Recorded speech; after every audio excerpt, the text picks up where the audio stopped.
Alors bienvenue dans ce nouveau chapitre où aujourd'hui je vous propose encore une fois de pratiquer un petit peu à travers un exemple concret. C'est important de pratiquer pour bien comprendre les choses et on va créer un exemple qui est assez classique lorsqu'on fait du JavaScript, c'est la to-do list.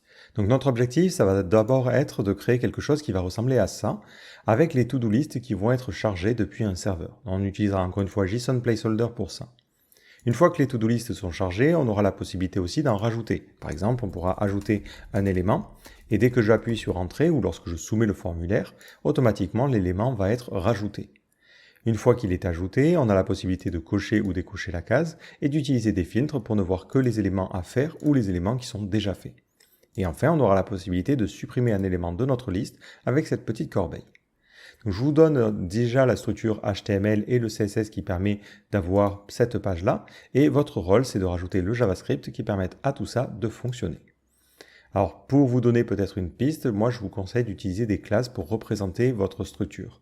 Deux classes qui peuvent être utiles, ça serait une classe to-do list pour représenter notre to-do list dans sa globalité et une classe peut-être to-do list item pour représenter un élément dans cette liste-là et rajouter les comportements qui peuvent être intéressants dessus.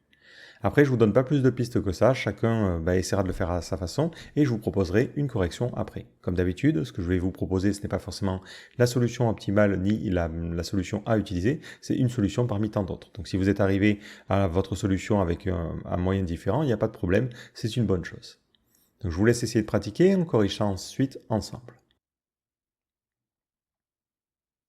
Alors je vais commencer comme d'habitude par importer notre JavaScript. Donc on va recréer une balise script, on va lui préciser que le fichier s'appellera app.js et on va préciser que ça va être quelque chose de type module et on rajoute le defer même s'il ne sert à rien.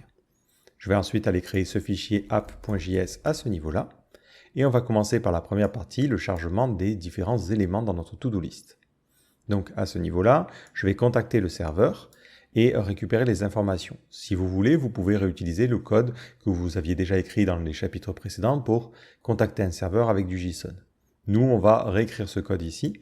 Voilà, je trouve que c'est intéressant de repratiquer à chaque fois. Et on va donc mettre ça dans un fichier api.js. Donc on va mettre dans ce fichier tout ce qui concerne les API et qui nous permet de communiquer avec plus facilement. On va se créer une nouvelle fonction que l'on va appeler fetchJSON qui va permettre de récupérer un JSON et qui prendra en paramètre une URL et en second paramètre les options qui par défaut seront vides. Donc nous, ce que l'on commence par faire, c'est modifier le header. Donc je vais créer un header, je vais peut-être effacer ça pour gagner un petit peu de place et resserrer ça pour gagner encore plus de place. Donc dans le header, je vais lui dire de prendre d'abord les options que l'on aurait déjà envoyées. Donc c'est avec un S ici, voilà. Et de rajouter aussi un header pour accepter le JSON. Donc je vais lui dire, peut-être même en amont, je veux un accept et on mettra application/JSON.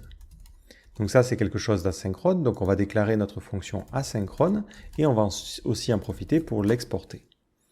Maintenant je vais pouvoir lui dire de faire un fetch. Donc je vais récupérer la réponse en faisant un await de fetch. Je vais lui passer l'URL et je vais lui passer ensuite les options auxquelles je rajoute mes en-têtes. Maintenant, je regarde est-ce que la réponse est OK. Si la réponse est OK, on peut faire un return et parser ça sous forme de JSON. Si la réponse n'est pas OK, on peut renvoyer une nouvelle erreur en mettant impossible de contacter le serveur. Ou plutôt, erreur serveur, parce que là c'est clairement le serveur qui nous répond incorrectement. Et on rajoute dans la cause l'erreur originale. Donc nous, je me dis que ce serait bien d'avoir directement la réponse dans la partie cause. Voilà. Donc maintenant, dans mon app.js, je vais pouvoir utiliser un top level await pour lui demander de charger les to-do. Donc on va faire un await et on va utiliser fetchJSON. On va penser ici à rajouter l'extension .js parce qu'il ne le fait pas automatiquement. Et je vais lui demander de contacter cette URL-là. Au niveau des options, je ne vais rien préciser de plus. Je veux juste les options de base, donc une méthode get, tout ça. Et ça va me permettre du coup d'obtenir les différentes to-do. Donc on va le sauvegarder à ce niveau-là. Ensuite, on va faire un console.log pour voir déjà si on est sur la bonne piste et si on obtient bien le résultat. Donc je sauvegarde ça, je me rends dans ma console et j'ai bien mes to-do. Imaginons par contre que je me trompe et que le nom de domaine ne corresponde pas. Il va me falloir capturer cette erreur-là et afficher un message au niveau de l'utilisateur. Donc dans le cadre du CSS que j'ai importé, c'est Bootstrap, on peut utiliser des alertes qui ressemblent à ça. Ça va être un petit peu plus joli que simplement mettre un message en rouge. Donc là, on va entourer notre code d'un try-catch pour capturer l'erreur. Dans notre catch, on se fiche un petit peu de la cause de l'erreur. Tout ce qu'on sait, c'est que finalement, on ne peut pas charger les différents éléments dans notre to-do list. Donc on se contentera simplement ici d'afficher un message en disant « impossible de charger les éléments ». Donc on va devoir créer une div, donc on fera un document.createElement. Ensuite, on va devoir lui donner des classes et on va aussi devoir lui donner un rôle. Alors je me dis que ça, c'est un petit peu pénible et on le voit, c'est quelque chose qu'on va avoir besoin de faire très souvent, de créer un élément HTML avec des attributs. Mais la structure par défaut, elle n'est pas forcément terrible parce qu'on est obligé d'écrire une ligne avec l'élément. Ensuite, on est obligé de set des attributs les uns derrière les autres.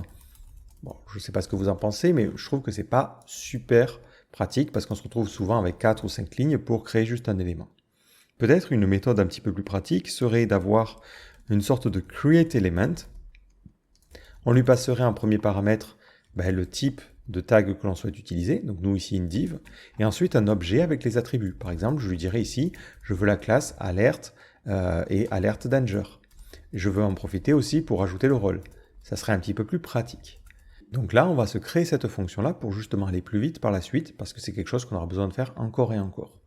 Cette fonction est très générique, donc on va pouvoir l'utiliser de projet en projet. Donc je vais aller la créer dans un nouveau fichier que je vais appeler dom.js. L'idée, c'est de mettre toutes les fonctions qui ont attrait au DOM dans ce fichier-là. On va exporter une fonction createElement. Elle prendra en premier paramètre un tag name et en second paramètre un objet qui contiendra les attributs. J'en profite pour ajouter un petit peu de documentation. Donc je vais préciser que le tag name sera une chaîne de caractères et l'attribut, ça sera tout simplement un objet. Peut-être on peut même préciser que c'est un objet vide par défaut. Au niveau du retour que l'on aura, le retour de cette fonction-là, ça sera un HTML element. Donc au niveau de ma fonction createElement, je vais commencer par créer l'élément en faisant un document.createElement et je vais créer le tag name. Maintenant, je vais avoir besoin de récupérer les clés et les valeurs de cet attribut. Donc on peut utiliser pour cela la fonction entries au niveau des objets.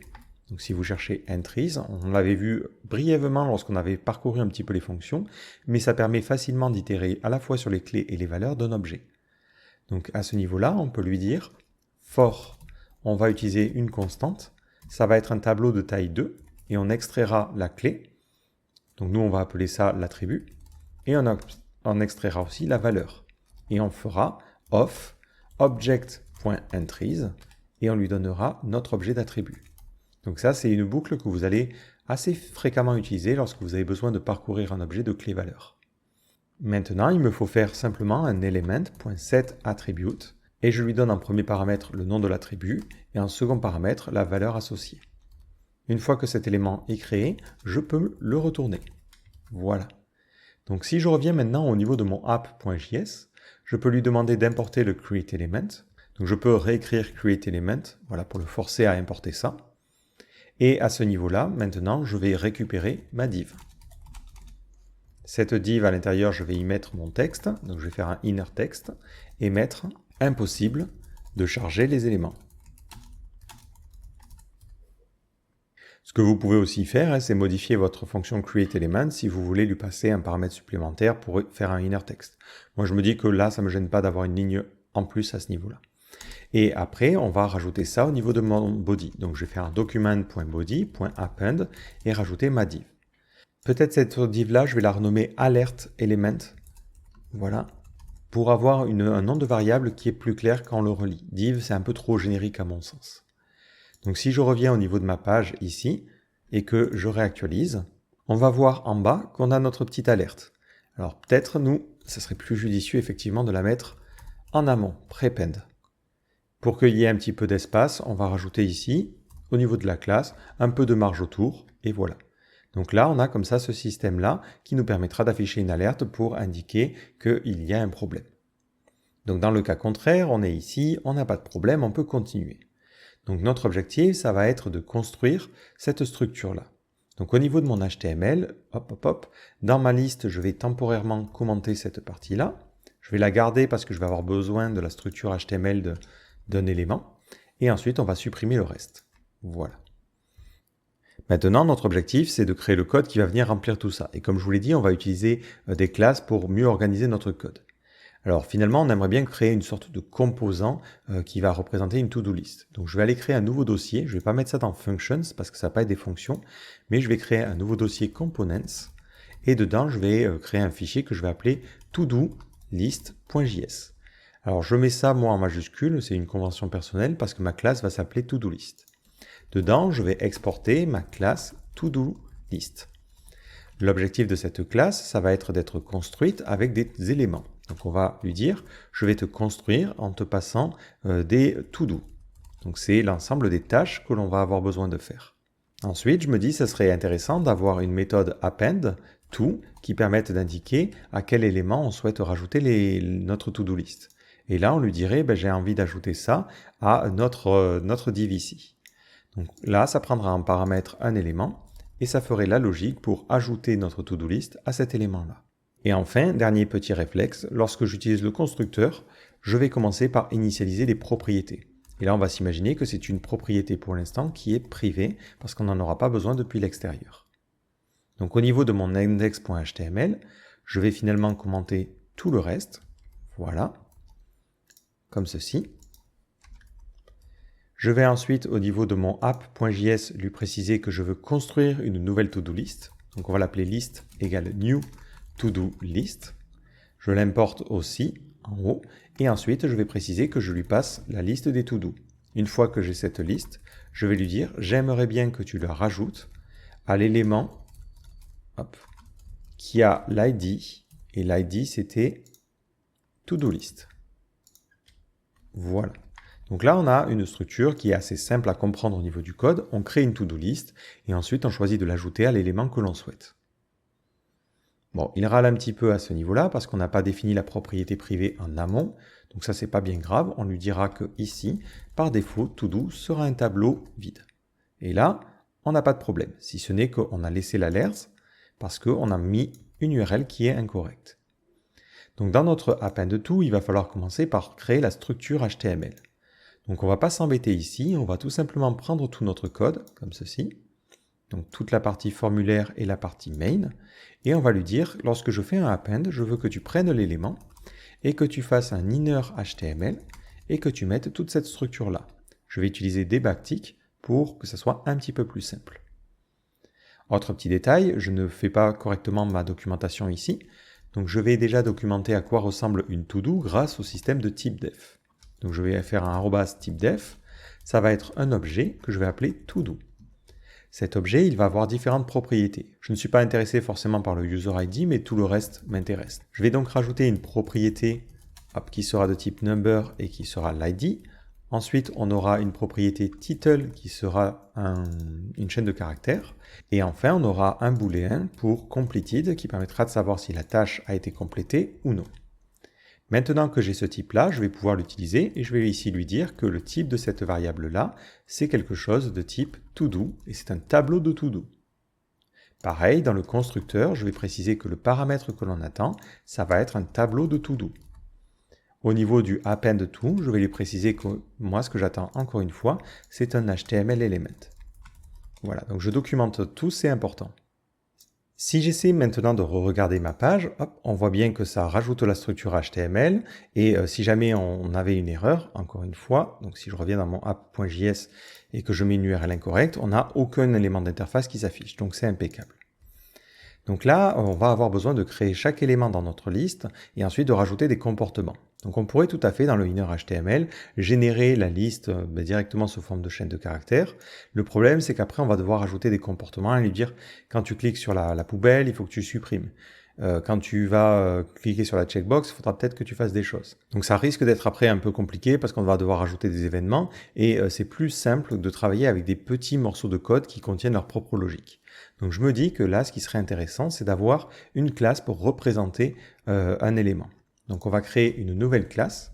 Je vais le mettre dans le même fichier. Je me dis que c'est pas intéressant ici d'aller séparer. Et en fait, ça va nous permettre de construire un item. Pour construire cet élément-là, on va avoir besoin de lui passer la tâche. Donc à ce niveau-là, je recevrai un paramètre todo et je ferai ma logique à l'intérieur. Je ne vais pas forcément initialiser quelque chose et je précise le type avec la JSDoc. Donc mon idée, c'est de construire notre LI. On va avoir besoin peut-être de greffer des comportements sur les checkbox, ce genre de choses. Donc plutôt que de créer un inner HTML à ce niveau-là, on va utiliser notre méthode createElement. Donc ici, je vais lui dire, je vais créer une variable LI et je vais faire un createElement. Donc je vais importer ce que moi j'ai déjà créé. Donc attention à bien rajouter l'extension. Ici, il met un chemin relatif, donc il dit c'est un dossier en arrière. Et ensuite, c'est dans le dossier functions. Et ensuite, on a dom.js. Cette partie import, je vais la mettre avant les commentaires. De préférence, on mettra les imports au tout début des fichiers. Je vais redescendre maintenant. Je vais donc créer un LI et je vais lui donner une classe et je vais prendre la classe que j'avais normalement dans l'HTML. C'est cette classe-là. Voilà. Alors on voit qu'on a aussi une classe isCompleted, on va la retirer. Ça sera des classes qui permettra de savoir dans quel état est notre élément. Ensuite, à l'intérieur, on a un input. Donc on va aussi le créer de cette manière-là. Donc on va créer un input, ça va être la checkbox finalement, et on fera un createElement, et on va créer un élément de type input. On va lui dire que ça va être de type checkbox. On va lui donner une classe particulière, voilà. Et on va aussi avoir besoin de lui donner un ID, parce qu'ensuite on a un label qui va être connecté dessus. Pour les ID, on ne peut pas commencer par une lettre, donc on va commencer par todo, et on va rajouter tiret, suivi de l'ID de la tâche. Donc on va utiliser plutôt des backticks à ce niveau-là. Voilà. Et là, je vais pouvoir utiliser todo.id. Voilà. Donc là, on a créé notre checkbox. Et cette checkbox, on va la rajouter à notre LI. Donc on fera un li.append checkbox. Après la checkbox, qu'est-ce qu'on a? On a un label. Donc il y a cette classe-là. Donc on va aussi le créer de cette manière-là. Donc on fera un const label égale createElement. On lui passera le tag name, ça sera label. On va ensuite lui passer la classe. Voilà. Et on va lui donner le for. Donc l'attribut for, il permet de relier à un input particulier. Donc ce qu'on peut faire, c'est sauvegarder peut-être l'ID en amont pour éviter de répéter 2 fois ce petit bout de code. Une fois qu'on a cet ID, on peut l'utiliser ici et aussi dans le for. Voilà, c'est plus pratique. Je continue. Une fois qu'on a le label, on veut avoir le titre à l'intérieur. Donc là, on va utiliser innerText parce qu'on ne sait jamais. Depuis notre API, on pourrait avoir des gens qui essaieraient d'injecter de l'HTML. Donc on fera un label.innerText et on lui donnerait le title. Donc ça serait todo.title. Une fois qu'on a ce label, on le rajoute aussi au LI. Donc pour le petit bouton, on va créer une variable, encore une fois, button. On fera un createElement. On lui passera le bouton. Hop. On lui donnera la classe, donc la classe ça sera ça, et ensuite on fera un button.innerHTML parce que là j'ai directement envie de lui injecter l'icône, et on utilisera l'icône que l'on a à ce niveau-là. Voilà, hop hop hop, ici. Et enfin, on rajoute notre bouton à notre label. Donc moi je vais juste peut-être regrouper toute la partie append, je me dis que c'est plus logique entre guillemets de créer les éléments en amont et de faire un append juste après. Donc j'ajoute la checkbox, j'ajoute le label et enfin j'ajoute le bouton. Donc maintenant il va me falloir pouvoir aussi récupérer cet élément-là. Vu que cet élément est construit, dans notre classe parent, on va pouvoir faire une petite boucle et on aimerait bien récupérer l'élément pour pouvoir l'ajouter à notre structure. Donc soit on peut se faire une méthode append_to, soit on peut sauvegarder cet élément-là et le renvoyer plus tard. Là c'est vraiment à vous de voir. Moi je me dis que histoire d'être raccord avec l'autre classe que l'on a créée, on va créer une méthode append_to aussi. Donc je vais créer une méthode append_to, ça prendra en paramètre un élément, donc ça on va le documenter tout de suite, hein. Hop. Prenez ce réflexe-là, c'est important. Je ne mets pas forcément d'explication sur le nom de cette méthode parce que je trouve que le nom de la méthode explique suffisamment ce que ça fait. Au niveau du append_to, je vais être un petit peu embêté parce que j'ai besoin de lui dire ajoute le LI dans cet élément-là. Et le LI, on n'y a accès que à ce niveau-là. Donc je vais me créer une propriété privée qui sera l'élément et je vais lui dire ici sauvegarde dans this.element notre élément. Une fois que j'ai cet élément-là, dans mon append_to, je pourrais lui dire element.append et rajoute notre élément. Voilà. Maintenant que cette logique a été créée, je vais pouvoir dans la classe parente venir supprimer cette partie-là. Donc on a maintenant une liste vide. Je vais lui dire de récupérer la liste en faisant un element, parce qu'on ne va pas partir sur tout le body, hein. On veut juste se baser sur l'élément qui a été envoyé dans le append to, et on fera un query selector pour trouver le list group. Ensuite, on va pouvoir boucler sur nos to-do, nos tâches à faire, et pour chaque tâche à faire, on va construire un to-do list item, et ensuite on va lui dire de le rajouter à la liste. Donc on va faire une boucle for, on va lui dire pour let to-do of this.todo, je veux que tu crées une nouvelle tâche, donc nous on va l'appeler T ici, en faisant un new to-do list item, je lui passe en paramètre la tâche à faire, et ensuite je peux lui dire append to, ajoute ça à notre liste. Je vais sauvegarder, et maintenant j'ai automatiquement cette liste qui a été créée. Alors peut-être un petit détail, si on regarde notre API, il y a certaines tâches qui sont déjà complétées, par exemple la 4e tâche ici. Pourtant dans notre HTML ce n'est pas le cas. Donc là, il faudrait lui dire, rajoute un attribut checked sur notre input si la case est cochée. Donc là, je vais rajouter un checked et je vais lui dire d'utiliser todo.completed. Au niveau de ma méthode createElement, il va falloir que je rajoute une petite condition en lui disant, si l'attribut a comme valeur quelque chose qui est false, dans ce cas-là, on saute. Donc il faut que l'attribut soit différent de false. Et on pourrait rajouter aussi, et il faut que l'attribut ait une valeur qui soit différente de nul. Comme ça, on gère aussi les nuls tant qu'on y est. Comme ça, maintenant, hop, on voit que seule la case qui a été sélectionnée, la 4e, a été cochée. Toutes les autres ne recevront pas d'attribut checked. Cet input n'a pas l'attribut checked. Par contre, celui-ci, vu qu'il a checked à true, il aura bien cette valeur-là. Par contre, peut-être on peut mettre un attribut différent, parce que normalement on s'attend à avoir juste un attribut checked, on ne s'attend pas forcément à avoir une valeur comme ça. Là, le navigateur le comprend, mais c'est pas forcément idéal. Donc nous, ce que l'on pourrait faire, c'est plutôt utiliser ici du ternaire dans notre to-do-list.js et lui dire en fait, si la tâche est complétée, je veux que tu mettes une chaîne de caractères vide, sinon je veux que tu mettes nul. Et dans mon createElement, à ce niveau-là, je n'ai plus qu'à mettre cette condition-là, et ça sera suffisant. Donc maintenant, dans mon input qui a la checkbox checked, on voit que ça met juste checked. C'est un peu plus raccord avec ce que l'on attend normalement. Voilà. Donc là, on est bon, on est capable de générer cette to-do list. Maintenant, on aimerait bien que l'utilisateur ait la possibilité d'en supprimer une. L'avantage, c'est que vu qu'on a séparé dans des classes, on peut se concentrer ici que sur cette classe-là pour gérer la logique individuelle d'une tâche. Donc typiquement, je vais pouvoir ajouter des comportements. Donc je vais le faire à ce niveau-là. On va le dire lorsque tu cliques sur le bouton. Donc on fera un button.addEventListener et on va lui dire lorsque tu cliques, j'aimerais bien que tu supprimes la tâche. Pour ne pas mettre trop de logique à ce niveau-là, je vais créer une fonction en dehors. Donc cette fonction, je vais l'appeler remove, tout simplement. J'allais trouver un nom un petit peu plus original, mais remove c'est très bien. Cette fonction, elle est très simple, hein, elle va se contenter juste de prendre l'élément et de le remove.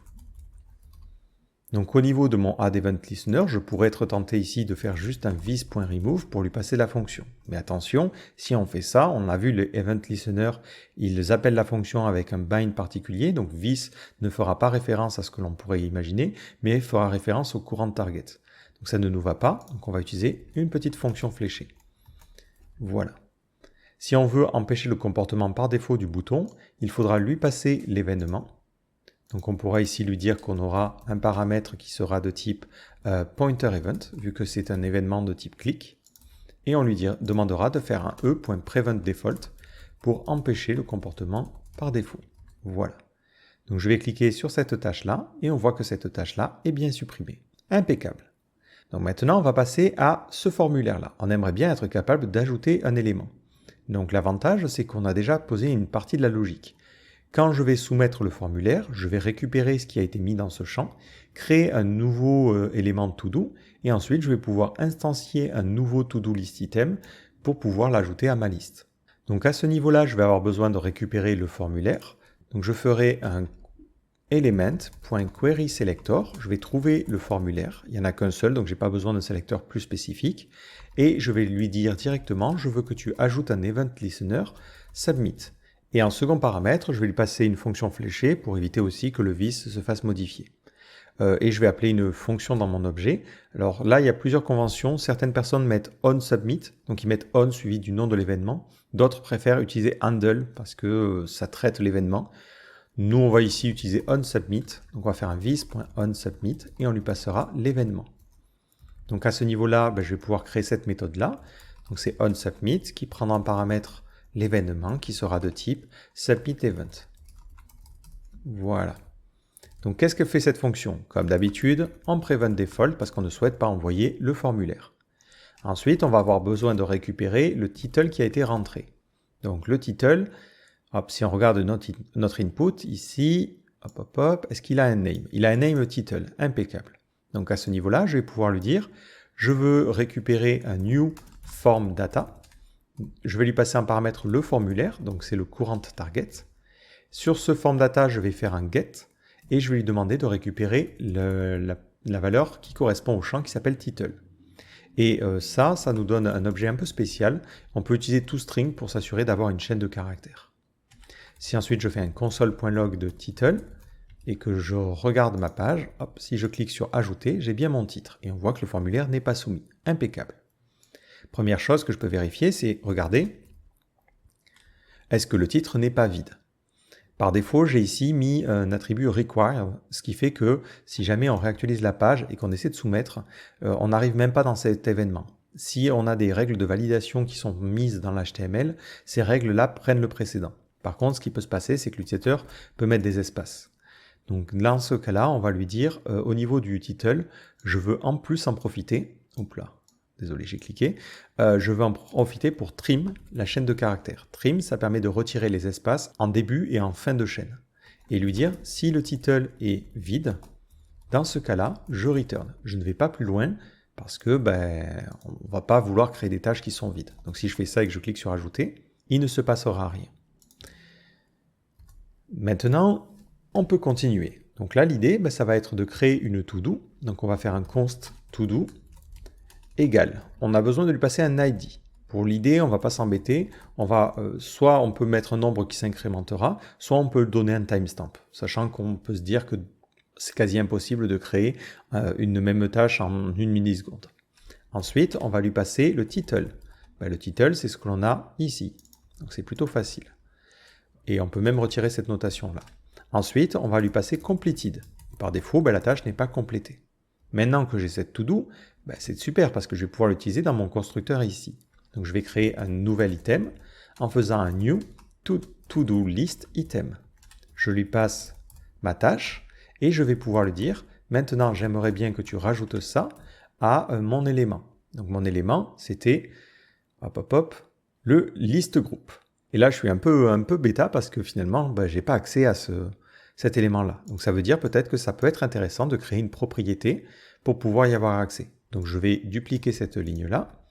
On va ici créer une variable list element. On va préciser que ça va être un HTML UL element.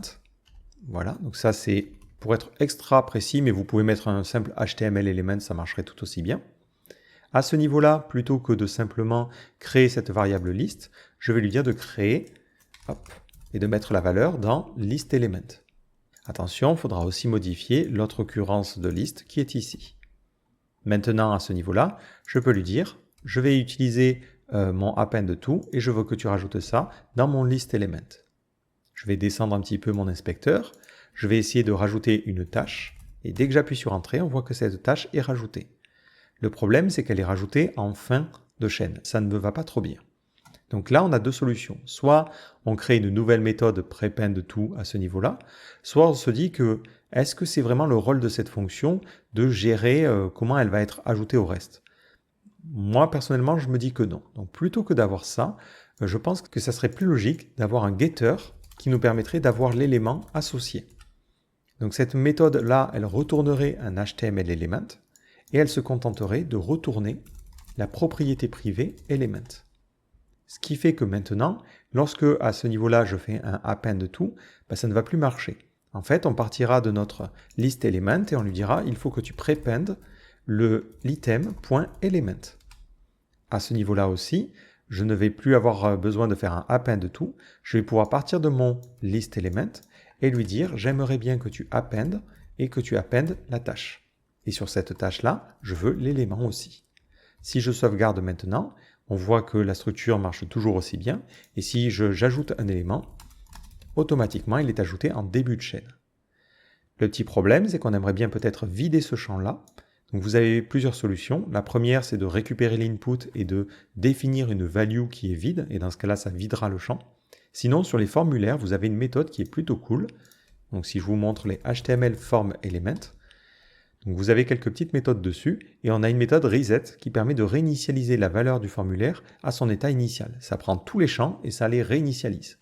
C'est un peu comme un bouton de type reset si vous voulez. Donc nous, c'est idéal par rapport à ce que l'on veut faire. Donc à ce niveau-là, on va faire un e.currentTarget pour récupérer le formulaire. Et on voit qu'on le fait 2 fois, donc ça veut dire c'est le bon moment pour introduire une nouvelle variable. Voilà. Et on va lui dire plutôt ici de prendre le formulaire et de le reset. Voilà.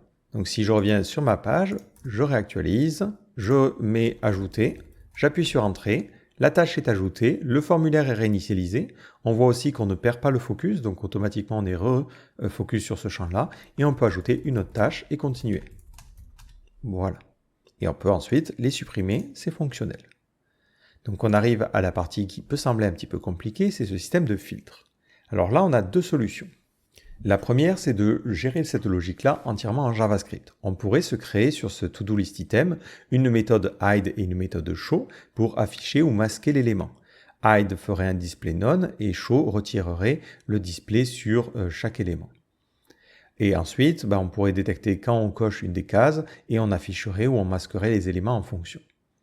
Le problème, c'est qu'il va falloir aussi gérer quand on ajoute un élément dans la liste, est-ce qu'on est actuellement dans le filtre fait, et dans ce cas-là, il faudrait que l'élément soit ajouté mais sans être visible. Donc très rapidement, on va avoir une logique qui serait un petit peu complexe. Donc parfois, il faut se dire que la meilleure solution, ce n'est pas forcément d'utiliser que du JavaScript. Utiliser du CSS peut être intéressant. En fait, quand on va cocher une case ici, on va automatiquement mettre une classe particulière au niveau de notre liste. Par exemple, on mettra une classe showAll quand on veut toutes les afficher, une classe showToDo quand ça sera les éléments à faire, et showDone quand ça sera les éléments faits. Et ensuite, pour chaque élément dans ma liste, je vais rajouter une classe isCompleted si la tâche est complétée, et rien sinon. Donc à ce niveau-là, dans notre to-do list item, je vais détecter quand est-ce qu'on change l'état de notre tâche. Donc pour cela, on va avoir besoin de se greffer sur la checkbox. Donc on va faire un checkbox .addEventListener et on va écouter le change. Lorsque la valeur change, on va lui demander d'appeler une méthode qui va s'appeler toggle, tout simplement, et on lui passera, alors je ne suis pas sûr que ce soit intéressant de lui passer la totalité de l'événement, je vais simplement lui passer le currentTarget. Voilà. À ce niveau-là, je vais créer la méthode. Hop, donc on va la mettre ici. Donc toggle. Ça permet de changer l'état d'une checkbox et on lui passe en paramètre l'élément. Donc ici, ça sera la checkbox. Je rajoute un petit peu de phpDoc. Donc ça sera un HTML input element. Ça peut être intéressant de mettre une description parce que ça, c'est peut-être pas forcément clair. Donc on va mettre ici change l'état affaire/fait de la tâche. Voilà. Donc au niveau du toggle, qu'est-ce qu'on va faire? On va regarder est-ce que la case est cochée. Donc on va mettre if checkbox.checked. Dans ce cas-là, je veux rajouter au niveau de mon élément, je vais lui dire ajoute la classe. Donc on va utiliser class list et on rajoute isCompleted.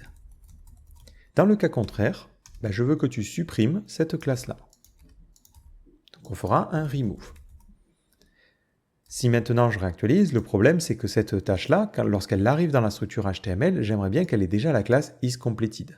Et c'est pour ça que ici j'ai préféré lui passer un HTML input element, parce que ça fait en sorte que cette méthode puisse aussi être utilisée directement ici. Lorsque j'ai rajouté nos LI et tout ça, je peux lui demander ici de faire un this.toggle et d'utiliser la checkbox. La checkbox étant cochée ou non cochée, il va pouvoir appliquer le comportement et directement nous mettre la bonne classe. Par contre, on voit que ça crée une erreur. Donc ça, c'est parce que notre try-catch racine, il a lieu. Ça veut dire qu'on a une erreur quelque part dans notre code. Ça peut être gênant. Si vous mettez un try-catch aussi global, vous ne voyez pas forcément l'erreur en console. Donc ce que vous pouvez faire dans le catch, c'est laisser l'erreur aller jusqu'à la console grâce à un console.error de E. Comme ça, au moins, vous comprenez de quoi il en retourne. Mais en fait, le problème ici, c'est qu'on lui demande de faire un comportement avant que la propriété privée element soit définie. Et du coup, il râle. Donc à ce niveau-là, on va définir l'élément beaucoup plus tôt dans notre code dès qu'on a notre LI. Donc à ce niveau-là, hop, je lui demande d'initialiser les choses. Si je regarde mon item qui a la case cochée, on voit bien qu'il a cette propriété isCompleted. L'avantage, c'est que maintenant, en CSS, c'est très facile. Je peux lui dire, finalement, par exemple, avec du style, j'ai envie que toutes les tâches qui seront complétées, donc toutes les tâches isCompleted, je veux qu'elles soient en display none, et je vais mettre même un important, voilà, pour prendre vraiment la priorité. Et dans ce cas-là, ça nous permet de masquer les tâches. Mais il va falloir faire ça en fonction d'une condition particulière. Il faudra faire ça que si on a tel ou tel filtre d'activer. Donc pour chaque filtre, on va rajouter une classe au niveau de notre structure HTML. Et là, il va falloir revenir dans le code principal de notre to-do list. Donc on a une série de boutons qui ont un attribut data qui permet de savoir quel est le filtre qui est actif. All si on veut voir toutes les tâches, to-do si on veut en voir qu'une seule, et done sinon. Donc à ce niveau-là, on va rajouter des event listeners pour ces boutons-là. Donc je vais lui dire, prends l'élément, trouve-moi tous les boutons qui sont dans le groupe. Donc on lui dira, prends le btn group et trouve-moi tous les buttons. Et je veux que tu parcours chacun de ces boutons-là. Et pour chacun de ces boutons-là, tu vas ajouter un listener de type click. Et je veux que tu lances une fonction. Et nous, on l'appellera ici toggle filter. Et on lui passera en paramètre l'événement. Et attention, cette fonction-là, elle va être dans l'objet. Je vais pouvoir la déclarer de manière privée parce que je me dis que je n'en ai pas besoin depuis l'extérieur. D'ailleurs, la méthode onSubmit, pareil, elle peut être tout à fait privée, il n'y a pas de souci. On n'a pas l'intention de l'utiliser depuis l'extérieur. Donc je vais maintenant créer cette méthode-là. Petit détail, si vous êtes sur votre éditeur, vous pouvez replier les méthodes. Je ne vous l'ai pas forcément expliqué, mais ça permet d'avoir un petit peu plus de clarté et de voir seulement ce qui vous intéresse. Voilà. Et donc de pouvoir naviguer un peu plus facilement dans votre code. Donc là, on va lui dire, je vais créer ma méthode toggleFilter qui prendra en paramètre un événement. Et ça sera donc un événement de type pointerEvent, vu que c'est un clic. pointerEvent. Première chose que je fais, vu que c'est un bouton, et si jamais on a un formulaire qui entourait ça, on fait un prevent default pour empêcher le comportement par défaut. Ensuite, on va avoir besoin de récupérer le filtre qui a été demandé. Donc on va l'appeler filter, et on lui demandera de récupérer la courante target, ça sera le bouton sur lequel on a cliqué, et on récupérera l'attribut data-filter.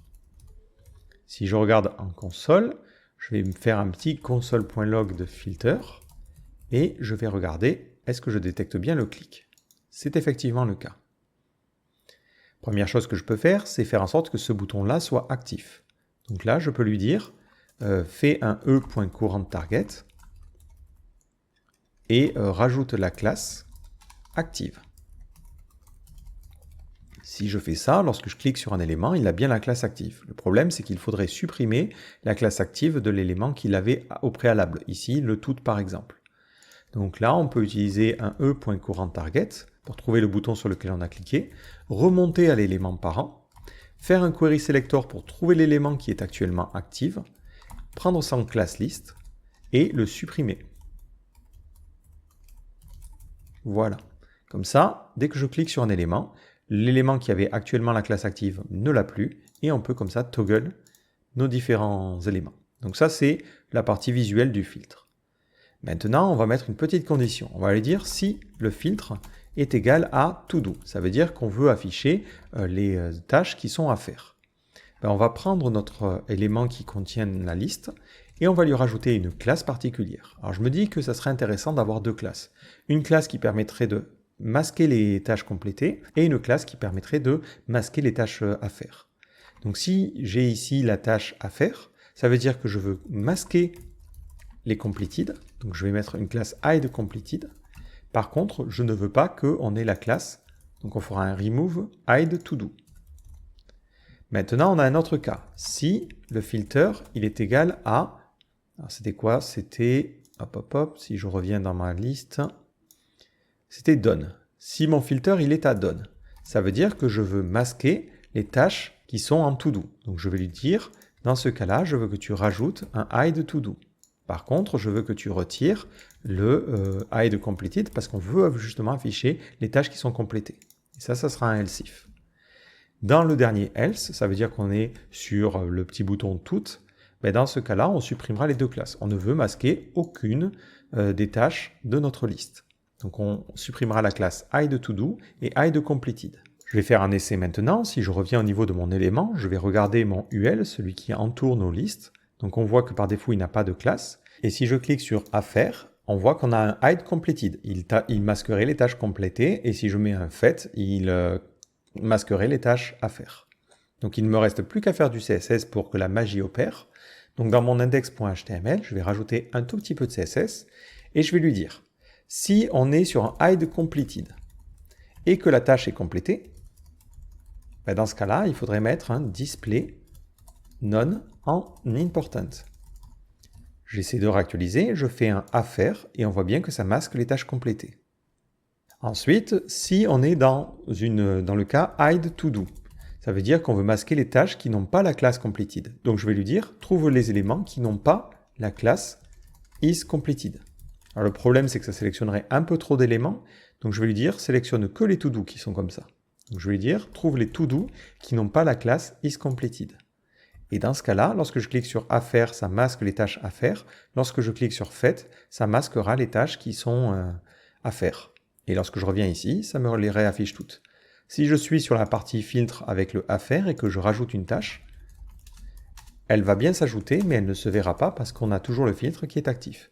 Si je reclique sur Toutes, on voit bien que la tâche revient et redevient visible.